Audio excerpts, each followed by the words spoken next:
सास का घूंघट पार्ट 4। अब तक हमने देखा कि देविका के ससुराल के आदमी औरतों को घर के अंदर नहीं आने दे रहे हैं। देविका उन्हें पुलिस में जाने की धमकी देती है, जिससे पूरे गांव में अफरा तफरी मच जाती है। तभी गांव का एक आदमी सरपंच को बुलाकर ले आता है। सरपंच उनके घर के बाहर का नज़ारा देखकर कहते हैं, जोगिंदर जी, ये आपके घर की औरतों ने कैसा हंगामा मचा रखा है। आपका घर तो संस्कारों की मिसाल था, लेकिन ये मैं क्या देख रहा हूँ। आपके घर की किसी औरत ने घूंघट नहीं कर रखा। अब सरपंच जी, हमारे घर की औरतों को इस देविका ने बहकाया है। हमने पहले ही इन सबको चेतावनी दी थी कि अगर ये घर से बाहर गई तो हम इन्हें घर में नहीं आने देंगे। अब ये देविका हमें धमकी दे रही है कि पुलिस को बुलाएगी। क्या? पुलिस? इस गांव का बरसों पुराना इतिहास रहा है। इस गांव में कभी पुलिस नहीं आई। गांव के सभी फैसले हमने मिलजुल कर किए हैं। जोगिंदर, तुम्हारे घर का फैसला पंचायत करेगी। सरपंच जी, आपने ठीक कहा। पंचायत दोनों तरफ की बातें सुने और जो भी फैसला पंचायत करेगी वो हमें मंजूर होगा। तो ठीक है, आज दोपहर को सभी गांव की चौपाल पर इकट्ठा होंगे और वहीं तुम्हारे घर का फैसला होगा। सरपंच वहां से चला जाता है। घर के आदमी घर के अंदर जाकर दरवाज़ा बंद कर लेते हैं और घर की औरतें वहीं घर के बाहर पेड़ के नीचे बैठ जाती हैं। तभी विमला कहती है, देविका बहू, तुम्हें भूख लगी होगी ना? नहीं माँ जी, मुझे भूख नहीं लगी, मैं ठीक हूँ। बहू, तेरा बच्चा छोटा है अभी, तुझे भूखा नहीं रहना चाहिए। वीना, सुजाता, जाओ पास में जो पंडित जी का बाग है ना, वहाँ से कुछ फल तोड़ लाओ। वीना और सुजाता पास के बगीचे से खूब सारे फल तोड़ कर ले आती हैं। सभी औरतें फल खाती हैं।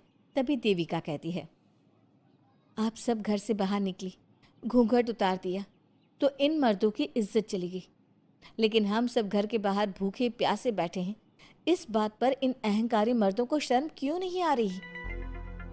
हाँ देविका, तुम ठीक कह रही हो। अगर हम मर भी जाए ना, तब भी इन मर्दों के लिए इनके बनाए गए नियम कानून ही अहम रहेंगे, हम नहीं।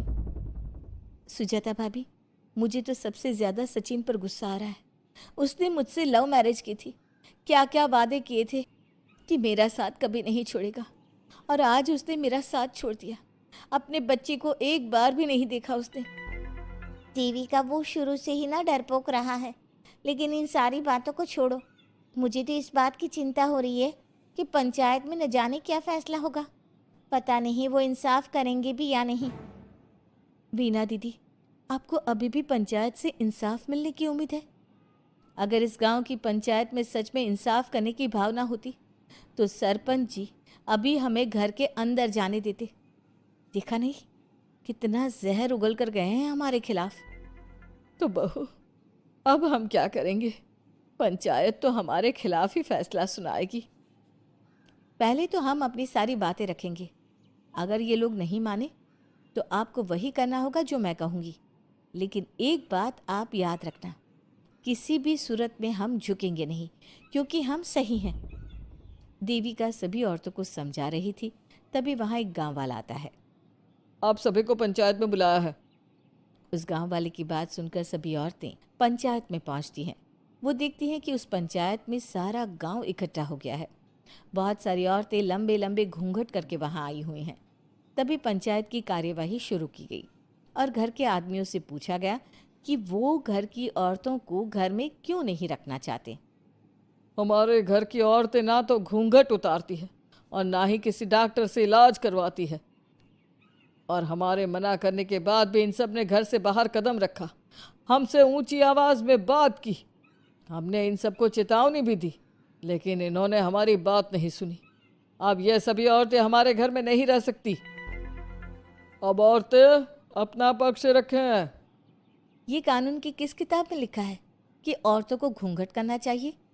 और अगर मेरे ससुराल की औरतें मुझे डॉक्टर के पास ना लेकर जाती तो ना मेरा बच्चा जिंदा बचता और ना ही मैं। लेकिन दाई अम्मा से हम इलाज करवा रहे थे ना। दाई अम्मा को कुछ समझ में नहीं आ रहा था। देविका का इलाज दाई अम्मा के बस की बात नहीं थी। काफी देर तक दोनों पक्षों में बहस चलती रही।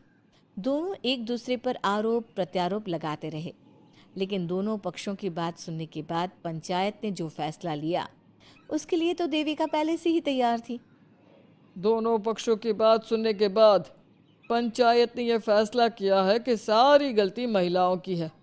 अगर वो अपने अपने पतियों से माफ़ी मांग लेती है और वादा करती है कि भविष्य में कभी ऐसी गलती नहीं दोहराएंगी, तो वो घर के अंदर प्रवेश कर सकती हैं। हमें पंचायत का फैसला मंजूर नहीं है। हमने कोई गलती नहीं की जो हम माफ़ी मांगे। और किस बात का वादा करें हम? हमने देविका की जान बचाई है, तो आप हमसे भविष्य में किसी की जान न बचाने का वादा ले रहे हैं क्या? अगर तुम्हें पंचायत का फैसला मंजूर नहीं है तो तुम सबको घर में नहीं, पुरानी हवेली में रहना होगा, जो अब खंडहर बन चुकी है। यह खंडहर तुम्हारे घर के सामने ही है। सरपंच जी, आपका फैसला सही नहीं है। एक बार और सोच लीजिए इस फैसले के बारे में।